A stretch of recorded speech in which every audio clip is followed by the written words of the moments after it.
Okay, so first of all, thanks a lot for giving me the chance for talking here today. As I said, I'm a PhD student in Leipzig, in Sorbonne University, and also part of the Marie Curie Doctoral Network Quantum Safe Internet, also with Dina from here, from CWI. And today I want to talk about the work we have been doing during the last months, that is at the design of a practical protocol for reduced transfer from one-way functions, together with Eleni Diamanti, Alex Pirillo, Adriano Censi, Pascal Lefebvre, and Verena Jakub. So first of all, I will start talking about multi-party computation. Multi-party computation is a very well-known functionality in cryptography. It allows you to have several parties and parties that want to compute together a function. The idea is that even if all the other parties are dishonest, the inputs of each party remains private, so they can compute this function without revealing their private information. This functionality is very useful because it allows you to translate a lot of security problems to this scheme. And for example, like an application you can have, like, it would be like when you have some bank and there are some parties that want to spend hospital that want to compare the information. We could compare this genomics with the other countries or other hospitals without revealing the private information. Also, it's very useful for zero knowledge proofs, and like there are a lot of useful applications of these protocols. So how can we build this multi-party computation? Which are the complexity assumptions we need for building it? So in order to understand how they design in cryptography these complexity assumptions, we can go to the idea of impaglatio, that is, there are several worlds. In each world, they have different complexity assumptions, and the structure of these worlds looks a bit like the structure of the hell in Dante's Inferno. And the deeper you go, the harder it is for the cryptographers. So these worlds, now there are 6 instead of 5, it has this structure. The more in the top the world is, the more functionalities you can apply, but also the more complexity assumptions you need. For example, in the case of Opustopia, you have to, like assumptions that the indistinguishable obfuscation is possible. So then you can implement a lot of functionalities. Then if you go deeper, you have Cryptomania, that is the world in which public encryption exists. And well, that is where RSA it is, or learning with errors. So in this world, we can implement this kind of functionalities. We go deeper, we have Minicrypt, that is a world in which only one-way functions exist. And the idea is that you can do what is today like symmetric encryption. To go deeper, there are these 3 other worlds in which cryptography is not possible. You have Petiland, in which one-way functions doesn't exist. Then Heuristica, that NP is different to P, but in average problem, like you can solve, it's efficient to solve problems in NP, and then Algorithmica, that P is equal to NP. So the idea is that we will focus in these 2 worlds in Cryptomania Minicrypt. As I said here, the only assumption in Minicrypt is that one-way function exists. These functions are just functions that are easy to compute in one direction, but they are difficult to undo. So let's focus now. Let's go back to multi-party computation. And apart from this structure that cryptographers have, that we have the different worlds. Inside each world, they build what they call like these maps of primitives. So, okay, if I want to prove that if some protocol is secure, I don't want to do it from scratch each time. So what we can do is we can reduce a protocol to some primitives, to some simple protocol. And in the case of this multi-party computation, you can reduce the problem of achieving a secure multi-party computation to a problem of achieving a secure obvious transfer protocol, as it was proven by Killian in '88. So if you can obtain a obvious transfer, then you can compile it and you can achieve this. No further assumptions. So what is this obvious transfer protocol? How does it look like? Obvious transfer protocol is a 2-party protocol in which you have Alice and Bob. Alice has 2 messages, and she sends 2 messages to Bob. The Bob flips a coin, and depending on the output of the coin, Bob will learn one out of these 2 messages. The idea is that Bob doesn't know which is the other message of Alice, and Alice doesn't know which message has Bob learned. With this simple protocol, if we can compile it as a black box, we can obtain multi-party computation. So now we can reduce our problem of obtaining multi-party computation to a problem of obtaining an Oblivious transfer protocol. How can we build this Oblivious transfer protocol? Which are the hardness assumptions we need? In the classical case, we need the hardness of some specific problems, like learning with errors or Diffie-Hellman. But in the quantum case, if we have some quantum subroutines, some quantum resources, we can reduce the assumption and we can build Oblivious transfer and then multi-party computation from one-way functions. This was proven by Bartuszek et al. And parallel by Grillo et al. in 2021. And the idea is that the protocols they proposed didn't, well, they used like just BBT4 state. So the resources they used it were like really achievable. These two differences, the difference between the classical world and in the quantum world, leads to a separation between the two cases. So we have a clear quantum advantage. In the classical case, if we have to assume this kind of problems, we will live in the world of crystalmania. So like it will be easier to break, it's less secure. In the case of quantum enhanced Oblivious transfer, as we only need one-way functions for building Oblivious transfer, this structure, Oblivious transfer and multi-party computation, these functionalities will live in the world of mini-crypt or mini-QCrypt because we are using some quantum resources. So we see here a clear separation, a clear quantum advantage between the classical case and the quantum case. Well, let's see. The problem is that the protocols they proposed were not implementable. They were fragile against errors, or they were not efficient for implementing. So our work is now was to propose a new protocol of Oblivious transfer from one-way functions that have a feasible implementation. So the difference between our results and the previous ones is that, as I said, in both cases, the case of Bartuszek et al. And Grillo et al., the proof didn't didn't think about having a noise-tolerant protocol. So like all the security proof would break if we add noise in the BBT4 states when they use these quantum resources. Then also in the case of Grillo et al., the proposed protocol uses zero-knowledge proofs for proving the security.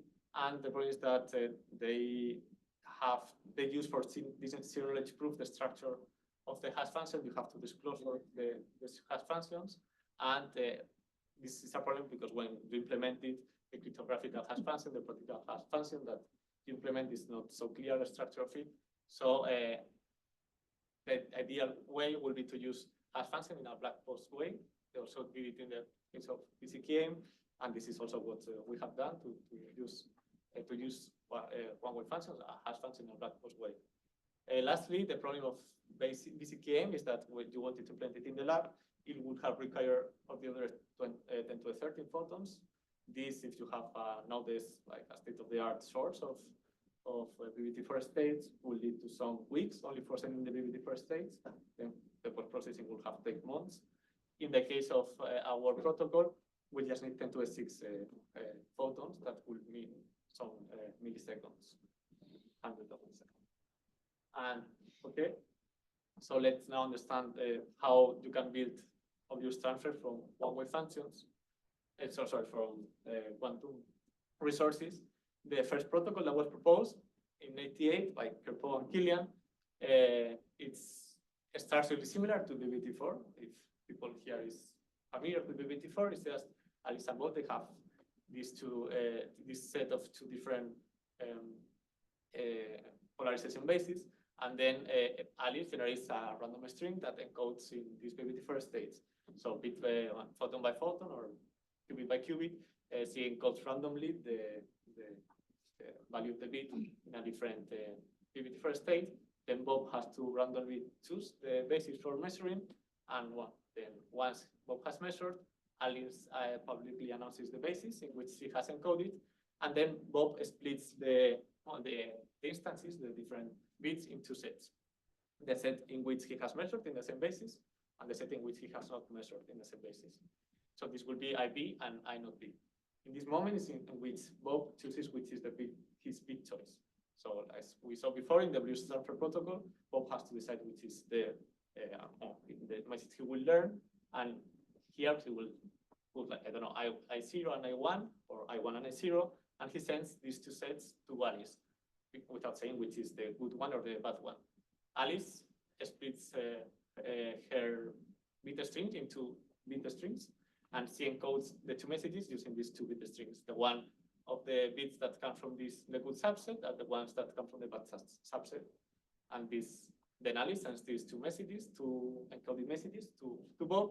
And since Bob has maximum entropy in this subset, in the one he has not chosen, he will only learn one of these two messages. So this is the structure of the Bluetooth transfer protocol, the original one. But you can see that there's a problem of security here. The problem is that if Bob has a quantum memory, he can delay the measurement. If he delays the measurements, he will measure everything in the right basis. Once Alice has announced it, he will learn both sets, so he will learn two messages. So this protocol will be not secure anymore. Which is the solution? The solution is to add a measurement check subroutine in the middle. Before Alice announces the basis, she has to be sure that Bob has measured. There are other approaches to this problem. There are people that what they use is the bounded storage model. They say, okay, we don't have quantum memories nowadays, so we wait enough time and we know that he has measured or he has lost information. They use like relativity kind of relativity arguments for being sure that it has measured, but the general approach is to do this measurement check through a bit commitment. The idea, this bit commitment is another primitive, another cryptographical functionality that is really simple. You have a committer that sends a committed bit to Alice, and then when they open, if they decide to open, the committer will send the key to the receiver, that in this case is Alice. The idea is that Alice cannot open the commitment without having the key, and Bob cannot change the commitment once he has sent it. So it's deterministic in some sense. So the idea is that here we have reduced the measurement check to a bit commitment subroutine. When Bob has committed to all the qubits, to all the measurements, or he has to commit to the output of the measurement and also to the angle. When he has committed to all the values, then Alice challenges a subset.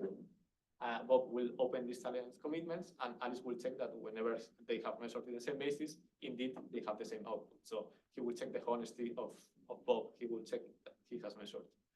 So we can reduce again, following this map of primitives, we have reduced the multi-party computation problem to a problem of quantum Bluetooth transfer, and we have reduced now again the quantum Bluetooth transfer problem to a problem of bit commitment. So for achieving a quantum Bluetooth transfer security, we can study the bit commitment subroutine. The bit commitment subroutine have been studied in different ways. First of all, like the ideal way is, okay, we have an universal composable bit commitment that is unconditionally secure, but this is not possible, as it was proved by Unruh. Then there have been other approaches. There have been some vanilla commitments, statistical binding and computational having commitments, but with these commitments, you cannot achieve a composable Bluetooth transfer. And then, in order to achieve this simulation security that I will explain right now, you need two properties in the bit commitment that are equivocality and startability, as it was proven by Dagmar et al. In 2009. So the idea of this simulation-based security that we want to do for proving the security of Bluetooth transfer is just a way of proving security in which you formalize the idea of learning nothing. So since when you prove security, it's really difficult to say how much the person is learning, you can go to extreme case in which the malicious party is learning nothing. That would be an ideal case, and compare this ideal case to the real world, So this is the idea behind this simulation-based security. We will see now in detail how we do it for Bluetooth transfer, but this is the main idea behind it. We formalize the concept of learning nothing. So these two properties that we need in the bit commitment for achieving this simulation-based security in the protocol we want to achieve this simulation-based security is equivocality and extractability. These two properties is that, first of all, equivocality is if you have a bit commitment, a simulator that we'll see now how it works, performs atomic commitment that then he can open to any desired value. So he can delay the measurement. This is the idea of having an equivocal commitment. And in the extractability idea, is that will be for the security against the other party. The simulator has to be able to extract the commitments, to open the commitments before the opening part of the protocol. Of course, this simulator has an extra power that doesn't have the other party. We'll see now which is this power, this structure. But this is the two properties we want to achieve in this bit commitment subprotocol. And if we achieve this bit commitment subprotocol with equivocality and extractability, we achieve a security simulation-based obligation transfer that can be composed to achieve this multi-party computation. So this is how we have reduced the problem. And let's see what does it mean, this simulation security in the quantum obligation transfer framework. Okay, we have two parties, as we had before. In the real world, if the malicious Bob is interacting with Alice, this would be the interaction they have. And Alice has these two messages, and she's interacting with malicious Bob that outputs at the end of the interaction a state. If we go to the real world, to this simulation world, that is just an abstract way of proving security. It's not that we are simulating anything numerically, it's just an abstract way of calling this. There is a simulator that acts as a barrier between Bob, the malicious Bob, and Alice. This simulator extracts the bit choice of Bob. It learns which is the bit choice of Bob. He sends it to the real functionality. The real functionality is just the functionality that we explained, that obligation transfer. And Alice sends her two messages to this real functionality. And since he has received the bit choice, they implement the obligation transfer functionality ideally. Then the simulator receives which is the message that Bob has to learn, and he sends it to Bob, and then the message that Bob doesn't have to learn, he puts it as a dummy message. There's no information. So here we are sure that Bob is learning nothing, because M not B, the message that he doesn't have to learn, is an empty message. There's dummy information. And okay, so how can we achieve this extractability? How can the simulator be able to extract the bit choice of Bob? The idea is that this bit commitment subroutine has to be extractable. Well, we have even relaxed the notion. It's not necessary to extract all the commitments. It's necessary to extract just almost all of them.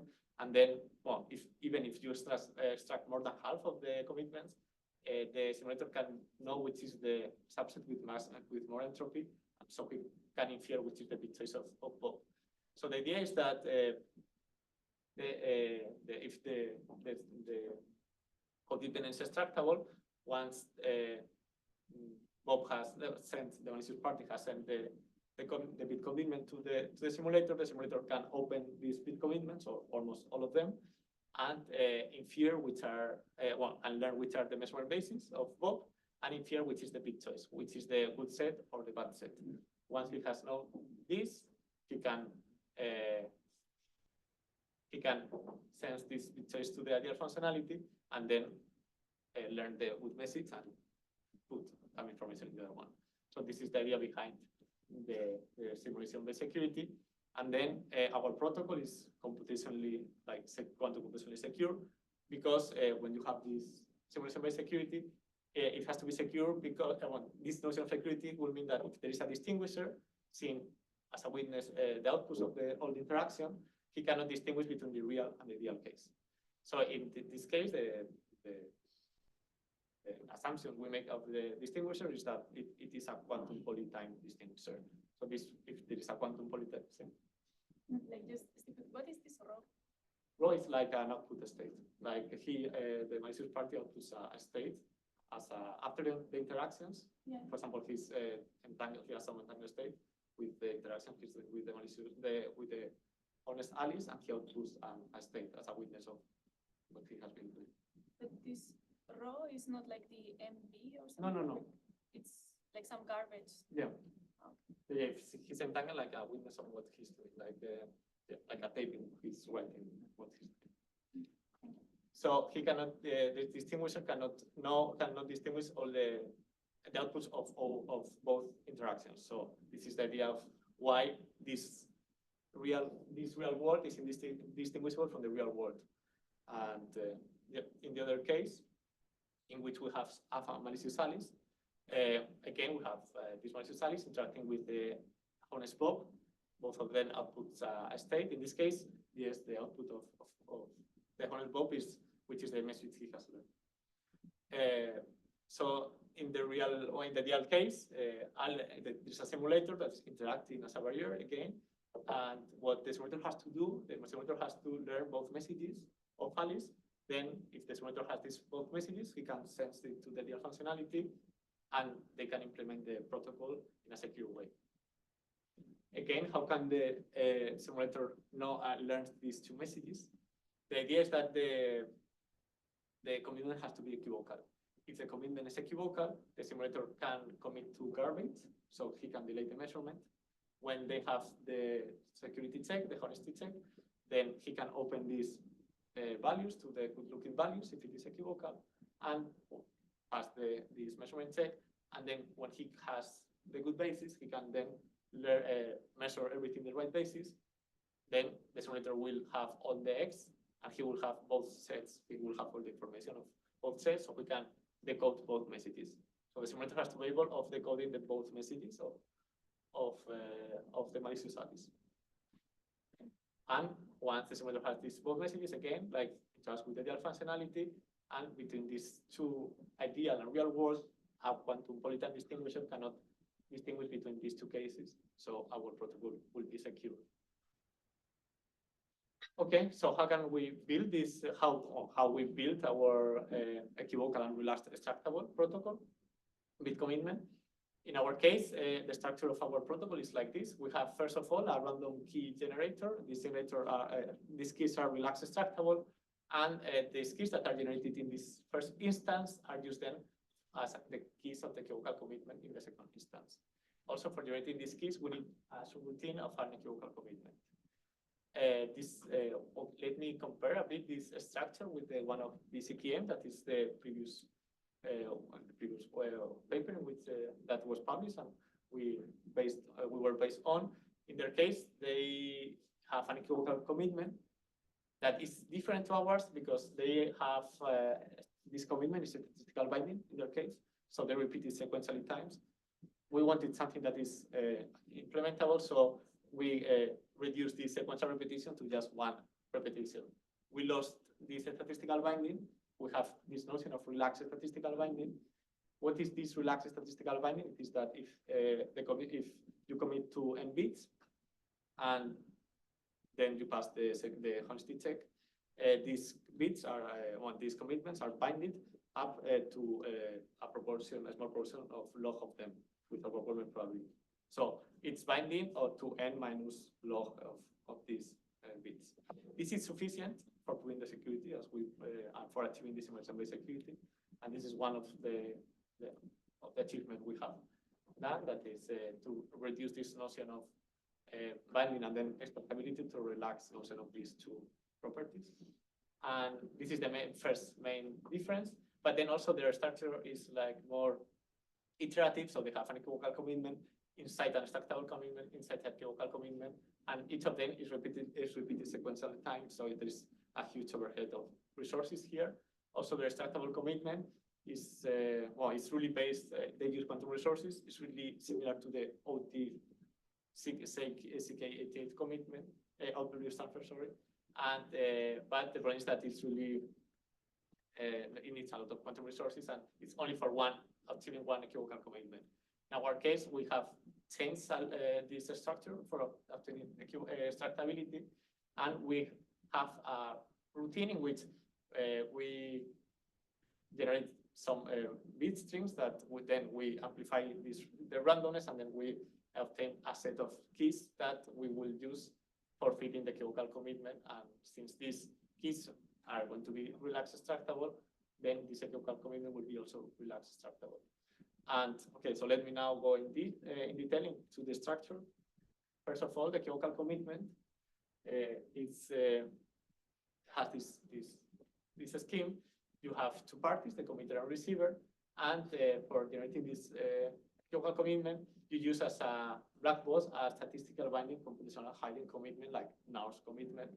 And you generate, first of all, the committer generates samples to random bits, U0 and U1, and he commits twice to each bit.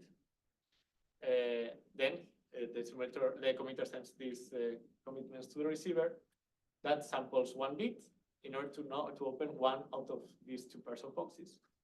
For example, they will open the first two boxes, and then they perform here what they name a honesty check. They check that indeed these two boxes are committed, these two commitments are committed to the same value. Once they have passed this honesty check, then Alice can commit to the values he wanted to commit, and she commits to the value as XORing the bit she wants to commit, sort the random bit that has not been opened, and then for opening the commitment, the committer just send the key of the one out of these two commitments.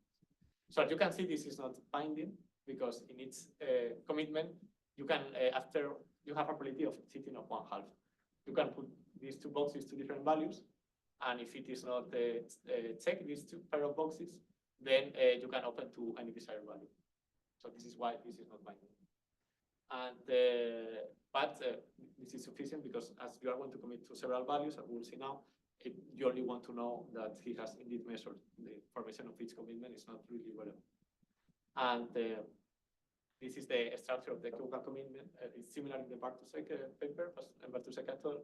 But the idea is that what they do is to repeat it sequential times. So they commit to the same value lambda times, so they achieve value for each commitment. Okay, why is this equivocal? It is equivocal because the simulator, what they can do is that they can use rewinding. Water's rewinding lemma is what we have used here. These rewinding techniques are sometimes not cannot use in the quantum world, but this commitment scheme is built in such a way that you can apply Water's rewinding lemma. And the simulator, what he can do is that he can rewind, so he can always pass a pair of boxes, a pair of commitments that are committed to different values, and then he can open to any value that he desires. So this is why this is equivocal. And yeah. So once we know how to build these equivocal commitments, we can go now to the big picture. We can generate the random keys and to train this relaxed extractability. So how can we build the extractability? As I said, we use also quantum resources here. This star similar to the big protocol, to the OT protocol. The idea is the committer generates a random string of bits, and then he commits to these bits with BBT for stage, choosing randomly the basis. And then what the receiver does, that he has to measure, and they have again a measurement text routine. The idea is that this measurement text routine is an equivocal commitment, as we explained before. And okay, so they challenge, they do the honesty check, and they open and they check again that if he has indeed measured and he has been honest in the measurements. Once he has passed this check, then here's where the difference comes. The idea is that the bits that have not been opened, they're going to use as some keys. And in order to generate these keys, we do take 2K disjoint subsets of these bits. Then we will hash each bit string, and we will obtain 2K different seeds that are indistinguishable from a random seed. When we have these seeds, we can expand the randomness, and we can obtain 2W PGI. So we call this a family of PGIs, and like we can expand this randomness with pseudo-random generators. And once we have these keys, these are the keys we will use later, we can combine them in a specific way for building these equivocal commitments. The idea is that every time you always put the two pairs of families together. So when you open one of them, you don't open things that you don't want to open in parallel. And then you generate 2K different pairs of, so there are 2K, so there are K pairs of boxes, and then there are, each of them, they are composed by W pairs of boxes. So, so the seeds that you use for this PRGs, they seem to be not independent from each other. Is that true? What do you mean? You use, I don't know, do you use the same bits? No, they are disjoint. Oh yeah, they're this one. So they are like, Okay, that's why you, oh yeah, okay, that's why you pick the yes. Yeah, the idea is that these all PGIs are related to the same XJ. So this is what we call it a family of PGIs. So they are not independent, but between different families, they are independent. Yeah. So you construct the equivocal commitments in this way. Then when you do the honesty check, you will open all these pairs in parallel, because what you do is you send the X that will go to the S that will go to the PGIs. So in part, you're checking at the same time that the equivocal commitments are honestly seeded. So the randomness comes from the BB3 states. This is what you have to be sure that indeed the committer is feeding the equivocal commitments with the randomness that comes from the BB3 states. And also in parallel, you are checking that indeed the honesty of the equivocal commitment is that, as we explained before, that each pair of boxes are committed to the same random value. When they pass this double check, the committer can commit to a set of WK bits in parallel, and this commitment will be equivocal and also extractable. It is extractable because in this measurement check subroutine, the simulator, that will be in this case the receiver, commits with an equivocal commitment, so he can delay the measurements. If he delays the measurements, when he receives all the encoding values, he will measure everything on the right basis. He will obtain all the right X, so he can then compute all the seeds. So he will have access to all the keys. This is why it is extractable, because if he has all the keys of the equivocal commitments, he can open all the boxes and he will learn which are the committed values. So this is why these commitments are relaxed extractable.